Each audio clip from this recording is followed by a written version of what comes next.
행정기출 퀴즈 2011년 20회 공인노무사 기출 1문 관련 법령에 의한 어업면허 축소 사건 사례 대비 행정소송의 한계 관련 법령에 따라 종전보다 면적이 축소된 어업면허를 종전 면적으로 환원하여 주는 처분을 청구하는 행정소송이 적법하게 인정될 수 있는가? 면적이 축소된 어업면허를 종전으로 환원하여 주는 처분을 청구하는 행정소송이란 법원에 수익적 처분 판결을 구하는 것으로서 적극적 형성소송의 인정 여부를 검토해야 하며 의무이행 소송에 관한 검토를 통해 논의를 전개할 수는 없다. X.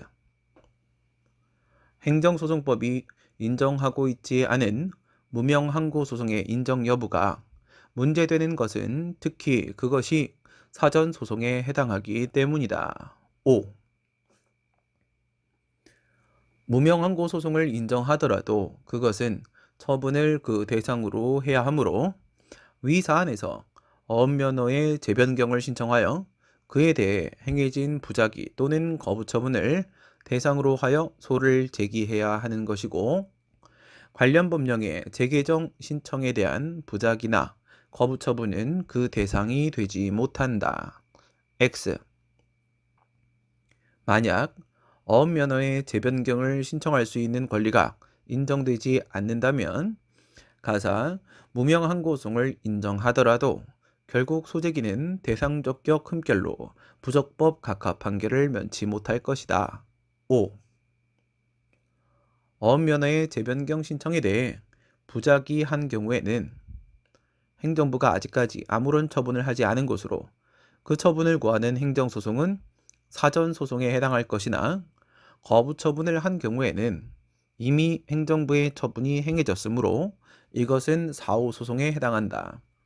X. 2009년 53회 5급 공채 기출 3문 지방의원 제명 의결과 임기 만료 사건 사례 대비 행정소송의 한계 지방의회가 소속 의원을 의원직에서 제명하는 의결을 한 경우 이에 대해 행정소송을 제기할 수 있는가? 지방의회의 지방의원에 대한 제명 의결을 다투는 행정소송은 1. 기관소송, 재판관할, 피고적격 2. 전치주의, 통치행위 3. 대상적격이 논점이 된다. 5. 행정소송의 한계와 관련하여 문제되는 것은 통치행위와 기관소송 여부의 문제가 되며 통치행위는 국회의원에 대한 제명 의결과 비교하여 검토해야 하고 기관소송은 지방자치단체장이 지방의회의 조례안 등에 대한 재의결에 무효 확인을 구하는 행정소송을 제기하는 경우와 비교하여 검토해야 한다. 5. 국회 및 지방의회는 입법기관으로서 그 의회의 이름으로 행하는 소속 의원에 대한 징계 또는 제명 의결에 관한 분쟁은 법원에 제소할 수 있는 성질의 것이 아니다. X. 지방의원은 지방자치단체의 행정기관으로 그가 원고가 되어 제기하는 행정소송은 기관소송에 해당한다고 보아야 할 것이므로 이 경우 행정소송법 제45조의 법정주의 원칙에 따라 지방자치법 등 다른 법률에서 이를 인정하는 명문의 규정을 두고 있는 경우에 한해 그 소재기가 허용된다. X. 국회의원과 달리 지방의원에 대한 제명 의결은 헌법 및 지방자치법 등의 법원에 제소할 수 없다는 소극적 한계 규정을 두고 있지 않으므로 통치행위로 볼 수 없지만 지방자치법에 지방의원의 제소를 허용하는 명문의 근거를 두고 있지 않으므로 결국 제명 의결을 다투는 행정소송의 제기는 부적법하다. X. 2018년 27회 공인노무사 기출 2문 취소 사유 공사중지명령과 무효확인 소송 사건 사례 대비 항고소송상 대상적격 건축 사업자가 건물의 신축 공사를 진행하던 중 시장으로부터 공사 중지 명령을 받고 이에 불복하여 무효 확인 소송을 제기하였으나 법원이 중대한 위법이 있음이 인정되지만 명백한 위법은 아닌 것으로 판단하였다면 위업자는 공사 중지 명령 해제 신청을 할 수 있는가? 무효와 취소의 구별 기준에 관한 중대 명백성설에 따르면 대법원 공사중지 명령의 위법성은 취소 사유, 단순 위법에 불과하다고 볼 것이나 명백성 보충 요건설 또는 명백성 요건 보충설에 따르면 헌법재판소 법적 안정성의 요청보다 권리구제의 필요성이 큰 경우에는 그 위법성이 명백하지 않은 경우에도 무효인 행정행위로 인정하게 되므로 위 명령의 위법성은 무효 사유에 해당한다. 5.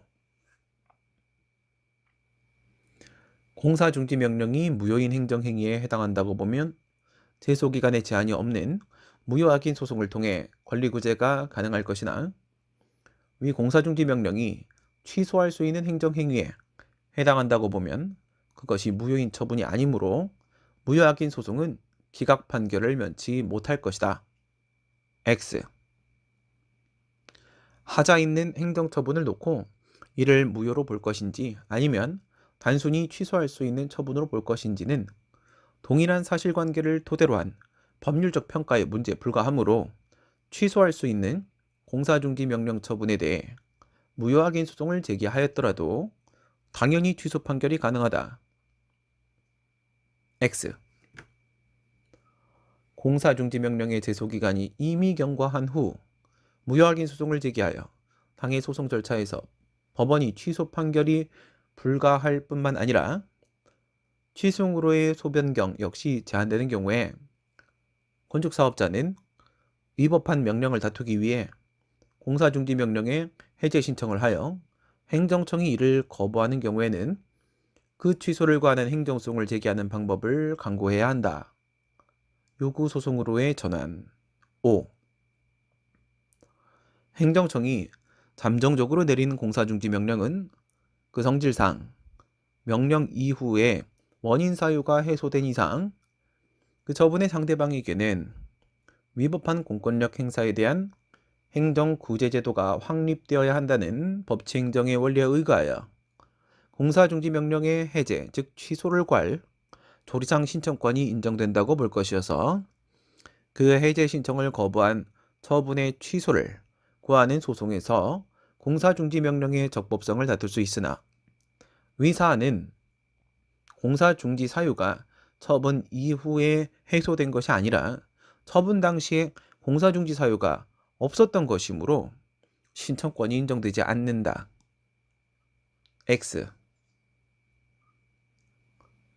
2013년 22회 공인노무사 기출 1문 운전기사 합승행위 과징금 부과 사건 사례 대비 취소송상 원고 적격 운전기사가 행정법규를 위반하여 합승행위를 하였고 이에 소속 회사에 과다한 금액의 과징금이 부과된 경우에 이에 불복하여 회사의 대표이사 및 운전기사가 스스로 취소를 제기할 수 있는지에 대해 논하시오. 단 회사의 임금협정에는 운전기사에게 과징금 상당액을 전가한다는 내용이 포함되어 있어서 소송 제기에 적극적인 태도를 보이지 않는 경우를 전제로 한다. 위 문제는 단체 등에 대한 처분을 구성원이 다투는 경우에 원고 적격을 묻는 것으로 대표이사는 당연히 회사를 대신하여 소송을 수행하게 되므로 운전기사의 원고 적격에 관해 중점적으로 검토를 해야 한다. X.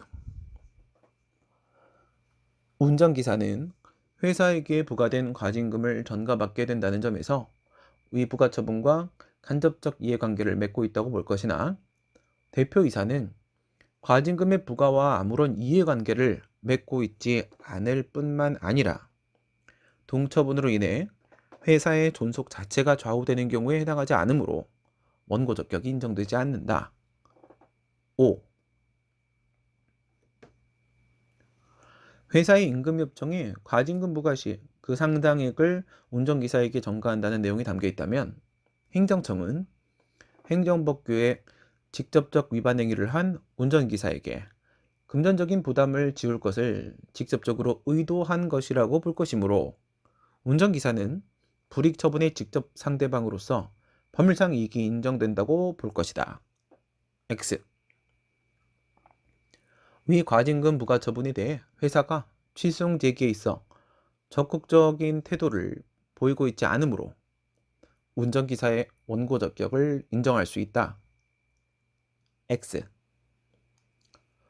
운전기사의 원고 적격이 인정되려면 구체적인 사안에서 처분의 상대방에 준하는 지위에 있다고 볼 수 있는 사정이 인정되어야 하며 이것은 처분의 상대방인 회사의 제소를 기대할 수 없다는 것만으로는 부족하며 이 사건 부과 처분에 대해 직접 소제기를 하는 것 외에 다른 구제 방법이 없다고 볼 수 있어야 하나 운전기사는 회사에 대하여 제소 청구 또는 무조건적인 상여금 배제를 내용으로 하는 임금협정의 개정을 요구한 후 그것이 이루어지지 않을 경우에는 손해배상 청구 등을 통한 다른 권리구제 수단을 강구할 수 있는 바 결국 원고 적격이 인정되지 않는다. 5. 2013년 55회 사법시험 기출 2문의 1. 정직 3월을 2월로 변경 재결한 사건 사례 대비 항고소송상 피고 적격.